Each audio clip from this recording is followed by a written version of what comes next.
Last episode, we took you on our documented ride-along with Officer Shepard and learned about making arrests and the first steps of the criminal injustice system. On this episode, we are going to take a tour of the Fayette County Detention Center, or as Ray would call it, jail. We first met with Ron Bishop, the director of the Fayette County Detention Center, and he told us about the facility. The Fayette County Detention Center opened in October of 2000. The facility's capacity is 1,283. The population today is a little over 1,000. 400 employees here, and the bulk of them, of course, are trained correctional officers, and their responsibility is the daily care, custody, and control of individuals who have been arrested and are awaiting adjudication by the courts. There's a total of 20 housing units within the detention center. 12 housing units are located in the outer ring, and 8 units are located in the inner ring. Sergeant Taylor and Ron Bishop conducted our tour of the facility. Our first stop was intake processing. During intake processing, correction officers determine whether the individual has been to the detention center before and if they have medical or behavioral issues. If the individual is a problem or is misbehaving, the officer will either put them in a holding cell or a restraint chair. Sometimes jail inmates misbehave to the extent that they spit on the correction officers. If that happens, they put them in a restrained chair and place a spit mask over their face. Each arrestee is required to have a mugshot taken. Arrestees are then made aware of the amnesty box.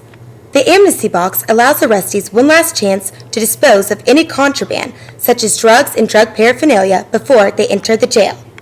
If they put any contraband in their possession in the amnesty box, they will not be charged with promoting contraband. The people who are likely to be released in a matter of hours are allowed to remain in the passive booking area. The others will be incarcerated and sent to a jail unit. The next step is to fingerprint each prisoner on a machine called the Live Scan. The fingerprint system at the Fayette County Jail no longer uses ink, but instead uses a computerized system called AFIS. AFIS stands for Automated Fingerprint Identification System, which connects to the nationwide fingerprint database.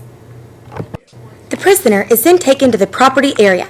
All small belongings, such as wallets and watches, are taken and photographed to ensure that the property is returned when the prisoner is released from jail. After the small belongings are taken, the prisoners then proceed to a window where they change from their clothes into a green detention center jumpsuit. Their street clothes, like their small belongings, are kept until their release. Prisoners are classified and taken to the appropriate jail housing unit called a pod. Each pod contains a number of cells. Each cell includes a desk and stool, a toilet, a sink, and a cot to sleep on. Only one guard is responsible for the supervision of each pod. The guard sits at a control unit located in the middle of the pod. Physical activities are available in each pod at an adjacent basketball court. Visitation occurs at windows inside the pod and lasts approximately 20 minutes.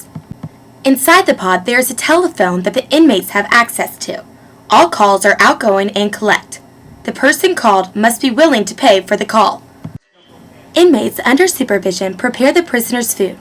Inmate meals are taken to each individual pod for distribution by inmates called trustees.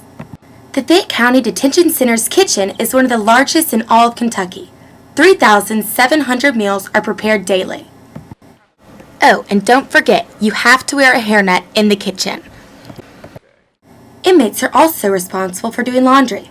The laundry is a major operation for the detention center. The detention center has a sophisticated medical facility.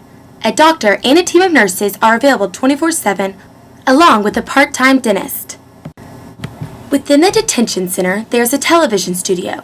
Television programming is used to communicate rules of the facility and can be done in multiple languages. Prisoners are taken to a room for video arraignments. Video arraignments are used to avoid transporting prisoners to court and to save money. Good behavior results in privileges for inmates. The detention center operates a commissary from which inmates may purchase candy, snacks, clothing, and other special meals. Family members and friends have the ability to deposit money into an inmate's commissary account at a kiosk in the lobby of the detention center. That's all for this episode. Keep watching to see what happens next. Until then.